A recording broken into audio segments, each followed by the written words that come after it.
India developing country కాదు, అభివృద్ధి చెందిన దేశం. భవిష్యత్తులో ప్రపంచానికి దిశానిర్దేశం చేయగలిగే దేశం. అవును, మీరు వింటోంది నిజమే. ఇండియా సూపర్ పవర్ కాబోతోందన్నారు ఆస్ట్రేలియా మాజీ ప్రధాని టోనీ అబాట్. అగ్రరాజ్యాల సరసన చేరబోతోంది నయా భారత్. రక్షణ, ఆర్థిక రంగాల్లో దూసుకెళ్తోంది. ఇప్పటికే శత్రుదేశ దాడులను తిప్పికొట్టడం, నిఘాతో పాటు ప్రతి దాడులు చేసేందుకు అవసరమైన జెట్లను అభివృద్ధి చేస్తోంది.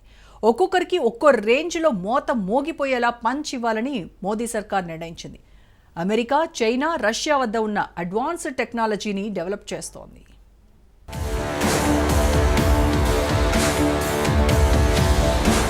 భారత్ అభివృద్ధి చెందుతున్న దేశం కాదు, అభివృద్ధి చెందిన దేశం. భవిష్యత్తులో ప్రపంచానికి దిశానిర్దేశం చేయగలిగే దేశం. అవును, మీరు వింటోంది నిజమే. ప్రపంచానికి ఇండియా సూపర్ పవర్ కాబోతుందన్నారు ఆస్ట్రేలియా మాజీ ప్రధాని టోనీ అబాట్.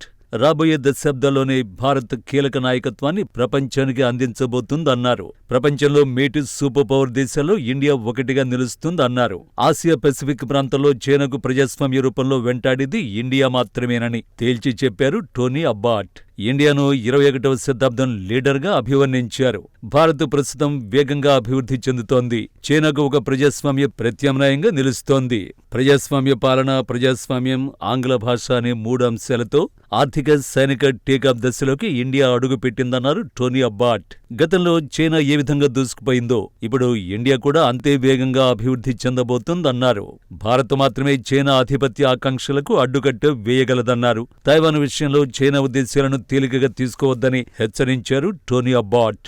ఉక్రెయిన్ యుద్ధం ఉదాహరణగా చూపిస్తూ ఉక్రెయిన్ నాటో సభ్యత్వం కలిగి ఉంటే రష్యా చొరబడేది కాదన్నారు. ప్రజాస్వామ్య ప్రపంచం ఒకే వేదికపై నిలబడితే చైనా, రష్యా వంటి నియంతృత్వ దేశాలు వెనక్కి తగ్గుతాయన్నారు టోనీ అబాట్. అమెరికా ప్రజాస్వామ్య భారత్ను పక్కన పెట్టి సైనిక నియంతృత్వ పాకిస్తాన్ వైపు మొగ్గు చూపడం వల్ల మూల్యం చెల్లించుకుంటుందన్నారు. పాక్లో మంచి ప్రజలు ఉన్నా దాని వ్యవస్థ, సైనిక ఆధిపత్యమే ఆ దేశ పతనానికి కారణమన్నారు.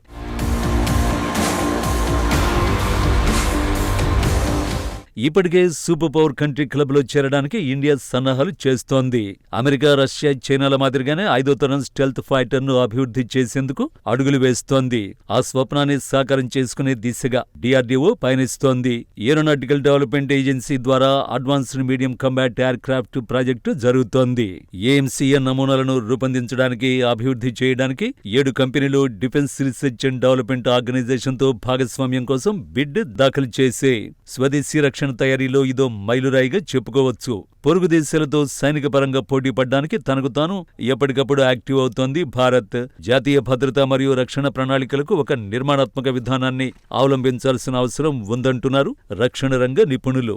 స్టెల్త్ ఫైటర్ జెట్ తయారీ కోసం ఆసక్తి చూపిన కంపెనీల్లో Larson and Toubro, Hindustan aeronautics limited, Tata advanced systems limited, Adani defence ఉన్నాయి. 125 ఫైటర్ జెట్లను ఉత్పత్తి చేసే 2 లక్షల కోట్ల రూపాయల తయారీ ప్రాజెక్ట్ అమ్కా 2035 నాటికి వైమానిక దళంలోకి ప్రవేశించొచ్చు. అప్పుడే భారతదేశం 5వ తరం యుద్ధ విమానాలను కలిగి ఉన్న దేశాల ప్రత్యేక జాబితాలో చేరుతుంది.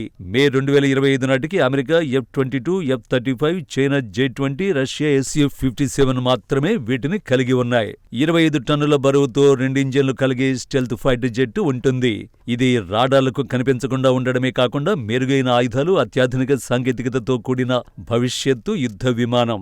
అమ్కా అనేది కేవలం యుద్ధ విమానాల ప్రాజెక్టు మాత్రమే కాదు, భారత రక్షణ పరిశ్రమకు ఒక కీలక మలుపు వంటిది.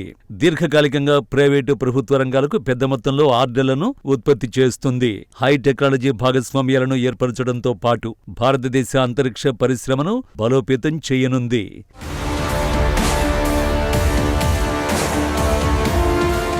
ఐదో తరం ఫైటర్ జెట్స్ అంటే 21వ శతాబ్దం మొదటి భాగంలో అభివృద్ధి చేసిన సాంకేతికతను కలిగి ఉన్న యుద్ధ విమానాలు. ఇవి అత్యంత అధునాతన ఫైటర్ జెట్లు.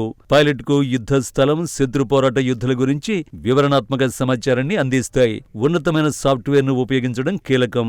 అలాగే వారికి ప్రయోజనం చేకూర్చే విషయాలను అందుబాటులో ఉంచాలి. నియంత్రణ, కమాండ్ కమ్యూనికేషన్ సామర్థ్యాల కోసం స్నేహపూర్వకతతో నెట్వర్క్ చేయగల వినూత్న ఏవియానిక్స్ వారి వద్ద ఉన్నాయి. పాకిస్తాన్, చైనా దేశాలతో ఇటీవల ఇటీవల సైనిక ఉద్రిక్తతలు నెలకొన్నాయి. దీంతో రక్షణ రంగం బలోపేతంపై మోడీ సర్కారు దృష్టి సారించింది. ఆయుధాలు, పరికరాలను అప్గ్రేడ్ చేసుకోవాలని చూస్తోంది ఇండియన్ ఆర్మీ.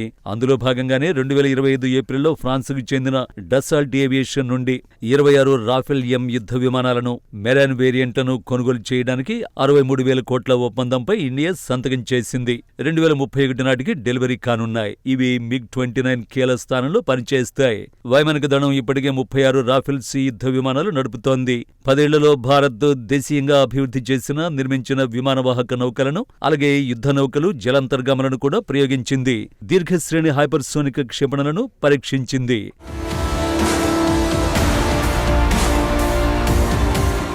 అటు అమెరికా, ఇటు చైనా అండతో కొద్ది రోజులుగా పాకిస్తాన్ కవ్వింపు చర్యలకు పాల్పడుతూనే ఉంది. దీంతో ఎప్పటికప్పుడు హెచ్చరికలు జారీ చేస్తోంది భారత్. తమ పౌరులను రక్షించుకోవడానికి ఏ సరిహద్దులనైనా దాటి వెళ్తామని డిఫెన్స్ మినిస్టర్ రాజ్నాథ్ ఇటీవల స్పష్టం చేశారు. సర్క్రీక్ పై చర్యలు తీసుకోవడానికి ప్రయత్నిస్తే సమాధానం బలంగా ఉంటుందని అన్నారు. భారత సైన్యం 1965 యుద్ధంలో లాహోర్ను చేరుకుందని, ఇప్పుడు కరాచీపై దాడి తప్పదన్నారు. Defence minister Rajnath Singh, army chief general Upendra Dwivedi, air marshal chief AP సింగ్లు పాకిస్తాన్కు మాస్ వార్నింగ్ ఇచ్చారు. భారత్ జోలికొస్తే ప్రపంచ పటంలో పాకిస్తాన్ మ్యాప్ లేకుండా చేస్తామంటూ హెచ్చరించారు. ఇండియన్లను లక్ష్యంగా చేసుకుని మారణహోమం సృష్టించిన, ఏదైనా దురాక్రమణకు పాల్పడినా ఆపరేషన్ సింధూర్ 2.0ను చూస్తారని స్పష్టం చేశారు.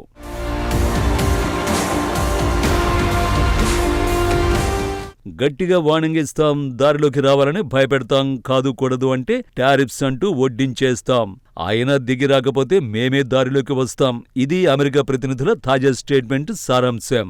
రష్యా నుంచి ఇండియా చమురు కొనుగోళ్లకు సంబంధించి చేయాల్సిన యాగే అంతా చేసిన అమెరికా ఇప్పుడు ట్రాక్ మార్చింది. ప్లీజ్ అర్థం చేసుకోండి, రష్యా నుంచి చమురు కొనకండి, కావాలంటే మేమే అమ్ముతాం, ఎందుకు కావాలో చెప్పండి అన్నంతగా ఇప్పుడు ఇండియాను అమెరికా వేడుకుంటోంది. రష్యా చమురు దిగుమతుల్ని పునః పరిశీలించాలంటూ విజ్ఞప్తి చేసింది.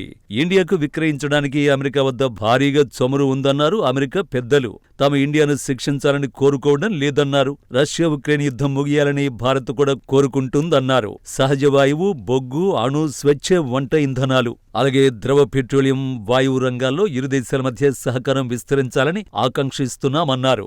భారత దిగుమతులపై విధించిన భారీ సుంకాలను కేవలం రష్యాపై గరిష్ట ఒత్తిడి తీసుకున్న చర్యగానే చూడాలన్నారు.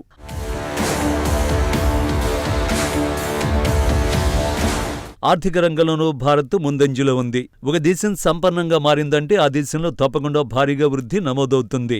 అంతేకాదు, సంపన్నుల సంఖ్య కూడా భారీగా పెరుగుతుంది. సంపన్న కుటుంబాల సంఖ్య ప్రపంచంలో ఏ దేశంలో లేని విధంగా భారత్లో పెరుగుతోంది.